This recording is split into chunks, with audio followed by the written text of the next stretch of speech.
అది రెండు కలిపి అడగండి sir. First aid, dos and don'ts. What is the first aid for epilepsy and what are the do's and don'ts in patients with epilepsy?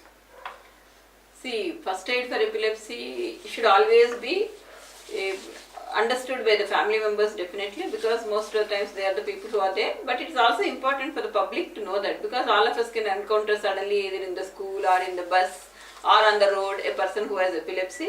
We should not get scared. We should always try our best to help the person.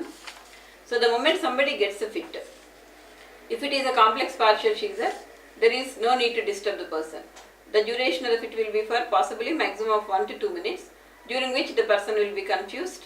So we have to just make sure if the person is moving here and there, just hold him, see that he doesn't get injured himself.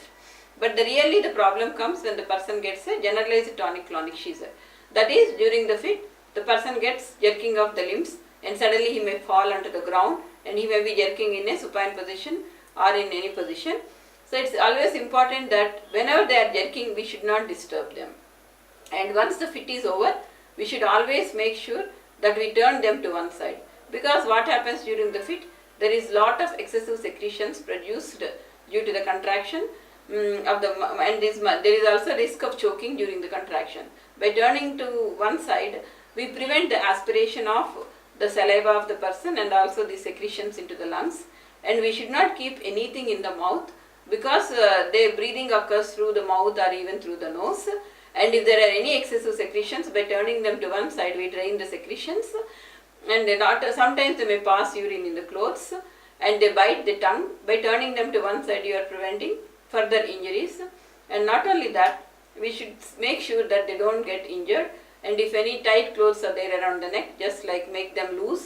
You can just open the shirt 1 or 2 buttons and make them lie calmly. And following the fit usually will stop in 2 minutes. After that, they may be unconscious for a period of 15 to 30 minutes. So after that, usually they will get up. Though they are dull, they will be fine. But if the person is having a fit continuously, that is if he is seizing for more than 5 minutes, or if he doesn't regain sensorium or not becoming conscious even after 1 hour of the fit, definitely the person should be taken to the hospital.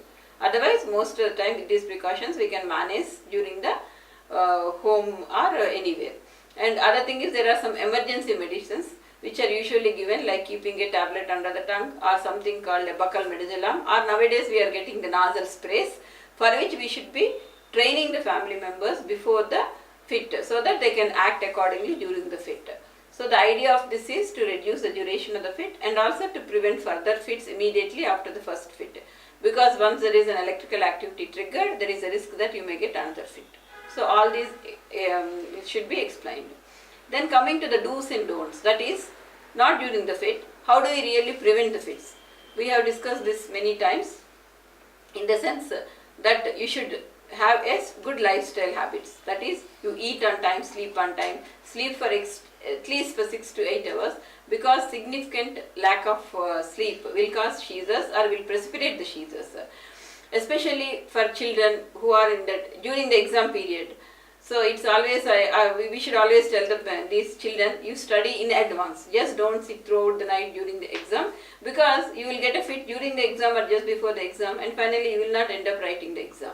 So you should take the precaution that you finish all your portion before. On that day you sleep well, go coolly and write the exam and come back. And not only that, in addition to this, alcohol is an important precipitating factor. So we should avoid taking, those who have epilepsy should avoid taking alcohol, especially in large quantities, because it can precipitate the fit.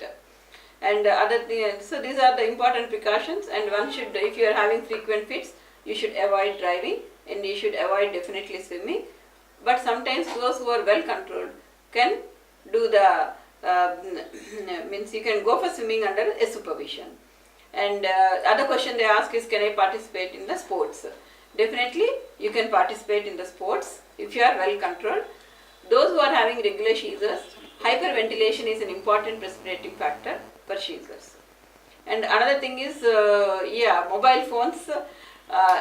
Mobile phones by themselves is not a precipitating factor, but definitely means it's always better not to be on for other health reasons, not to be on these phones for a very prolonged period. Even using the computers and all will not precipitate the fit. So, But however, whenever you are using a computer, we advise that once you work for half an hour to 1 hour, just take a break of 5 to 10 minutes. Again, you can restart your work. That's how you can learn to manage yourself. దీని ఏమంటాం dos and don'ts